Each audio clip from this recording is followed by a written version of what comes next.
Hi, everyone, and welcome to another edition of City Spotlight. I'm your host, Pablo Pereira. You know, here in Calabasas, in fact, all of Southern California, we have more than 300 days a year of sunshine. Yeah, that's sun with no clouds in it. So why not solar power as an option for your own home? Well, it's a good idea. And tonight, the city of Calabasas held a free special public workshop for people interested in putting solar power on their home. Let's check it out.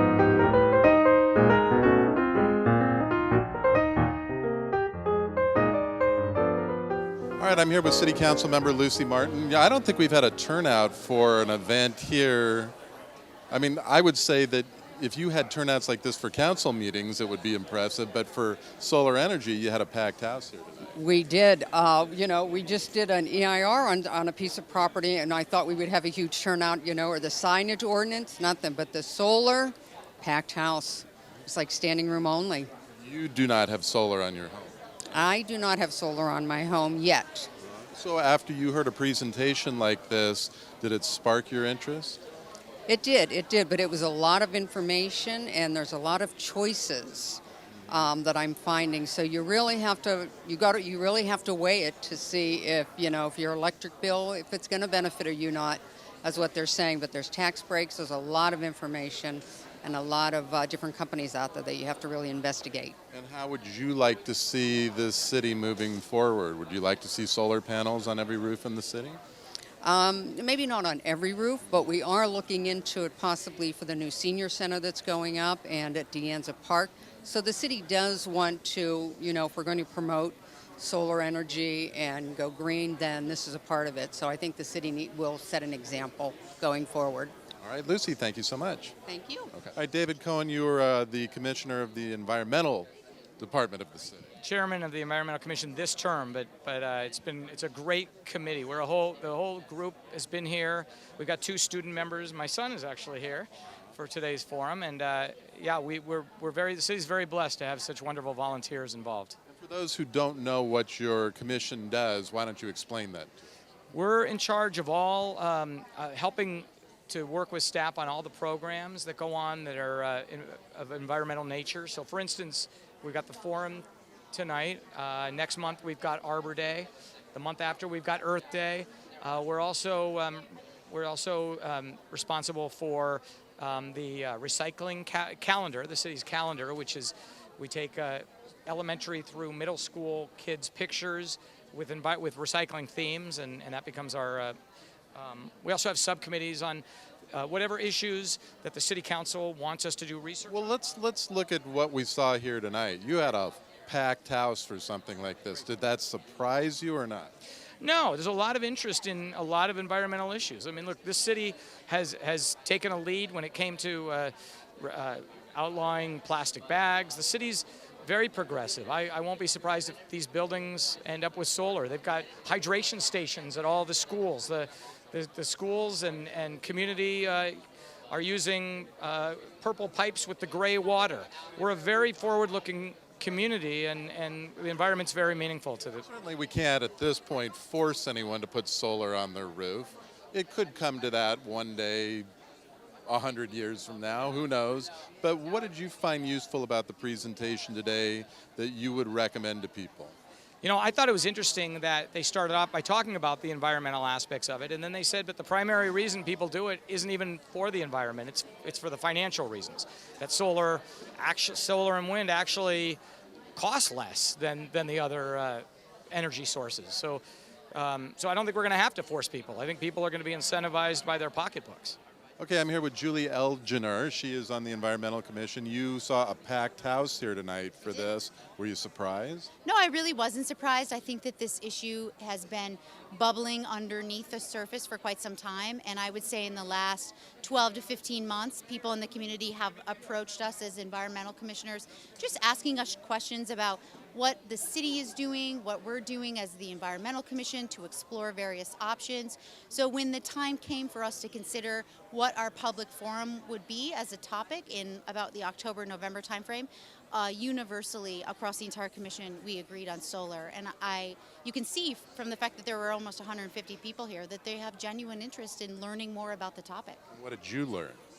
I thought it was really interesting about the various financing options, those that are cash versus lease versus loan. I think for many people, not only are they interested in the products and the differences in the products themselves, but basically how would they go about financing it. So I found those to be particularly interesting. I know I'll take that back to my own family and do some additional investigation as a result. Say additional investigation. Do you see yourself becoming a solar family? Potentially, I think that we need to investigate all the issues that they were discussing in terms of the length of the time that you anticipate being in your home, various financing models. Our family is certainly open to it, just like many of the other residents that were here tonight. All right, Dr. Debbie Bennett is a science teacher at Calabasas High School. Thanks for being with us. You brought a number of students here tonight. Why did you do that? Well, solar energy is the wave of the future, and it's really important that our students start getting politically active and socially aware and doing stuff to keep their planet healthy for their children. And what do you teach them about solar versus coal plants? I mean, what did they learn from you? Well, today, actually, we just did our solar lab today. They're learning that solar is a lot cleaner. It's a lot more sustainable. It is more expensive, so the tax credits are very important if people are going to buy solar. Coal doesn't going to last forever, so we need to move on. Do you think the students got the message? I hope so. I think the more they hear it, the more different types of venues they hear it. If they hear it in the classroom and then they come here and hear it and read it in the newspaper, I think eventually they will get the message. Why is it important for young people to learn this now? Well, by the time the planet gets harder and coal goes away and oil goes away, I'll be dead. But they're going to have to deal with it, and their children are going to have to deal with it. So it's important to get them started early because basically we are leaving this problem for them. All right, I'm with JT Torres is with Energy Plus Solar. You're one of the companies out here tonight. Are you surprised by the large turnout here? Yeah, actually, I've never been to one of these, and this is actually a lot bigger than I thought it was going to be originally. A great turnout. I like it. I really like it. This is a great city to start at. What are you telling customers, potential customers coming up? What types of questions are they asking you that are most important? Purchase or lease, really, what type of system that we have. What do we offer as far as rebates? And a lot of people still aren't really educated as far as rebates in California and Edison or LADWP go. So it's a lot of those basic questions. And how do you try to sell them on solar? What do you tell them? That's a great question. It's really about savings, and there's a lot of different angles that people can go through it. It's either you're trying to be green, or you're trying to lower your bill, or you're trying to up the value of your house. There's a lot of positives, but it depends on the person, really. It's interesting. I mean, you're basically selling the sun, aren't you? Yeah, really. In actuality, that's exactly what it would be. Just selling the sun is selling the power that it makes. I mean, you're only as good as the equipment as you sell. So we try to sell the best and to be the best. All right, Mark Lang is with Smart Solar. Were you surprised by the turnout you saw here? Absolutely. I didn't think there'd be this many people. About 150 people turned out. Yeah, it's about double what we were expecting. And what are you selling? You're selling the sun, aren't you? Yeah, and we are, absolutely. We're selling free power. So when you talk to people and they heard the information here tonight and then they came over after and were asking questions, what were the most important questions that you heard from them? I think most people were concerned about the roofs, how the mounting would go, what effect it would have on the roof, the aesthetics. And what do you tell them? I tell them it depends. Depends on your house. We have to take a look. There's lots of different options, as they explained here at the workshop. One of the nice things of ways of doing it is clearing the tiles off the roof, and you get a nice low-profile mount, and it makes it look really nice. So if I'm the consumer and I'm out looking to get this done, there is all these options to buy, to loan, to lease, so many different companies, including your own. But what would you tell a consumer to do when researching this for their home? Well, I think it depends on the consumer. You have to look at what best fits your needs, your financial needs, your power needs, your home. There's a lot of options because there's a lot of different requirements. So do you think that people in general are receptive to the idea? Is it getting easier to sell for you? Yeah, I think people are getting more and more interested, and they're considering it more and more. People who maybe a year or two ago who wouldn't consider putting it on the roof are now really considering it. I think of most of the people I've talked to, I haven't yet run into somebody who hasn't thought about putting solar on their roof.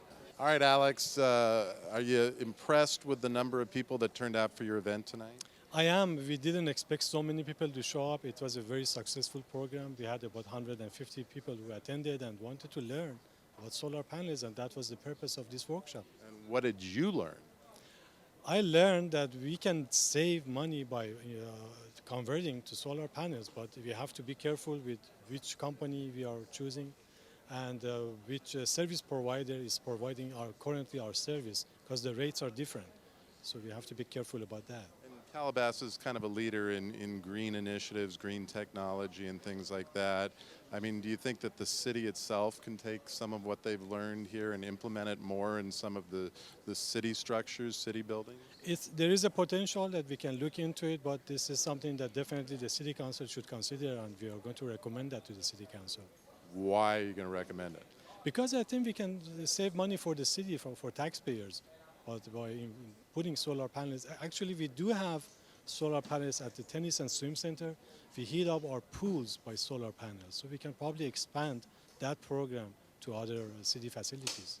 All right, I'm here with Dr. Rhonda Jessam. You're a local resident. Yes, I am. And Yeah. what brought you out here tonight? I wanted to learn more about solar panel energy and solar power and see how I could use it myself. And I was quite impressed about how efficient it could be financially, but especially environmental impact was so wonderful that I had no idea the toll on our environment that electricity has. So is this something that you'll take away from this and now consider, do you think? Oh, absolutely, yes, definitely. I've got a little project going right now, and I'd love to have solar power for it. What would the hesitation be? Are there just too many companies, or how do you research this? I think at the event tonight, I got a lot of resources, and it was very well organized, and I'd love to be a part of this kind of thing because it gives me a good starting place. I usually go on the internet and then do my homework and follow up and see what company best. Yeah, sometimes it's better to listen to people live in person than Google them. Well, I do a little bit of both. Well, that's going to do it for this edition of City Spotlight. We hope you've enjoyed the program. More importantly, we hope you've learned something about solar power and how you may be able to implement it in your own home. For more information, log on to our website, cityofcalabasas.com.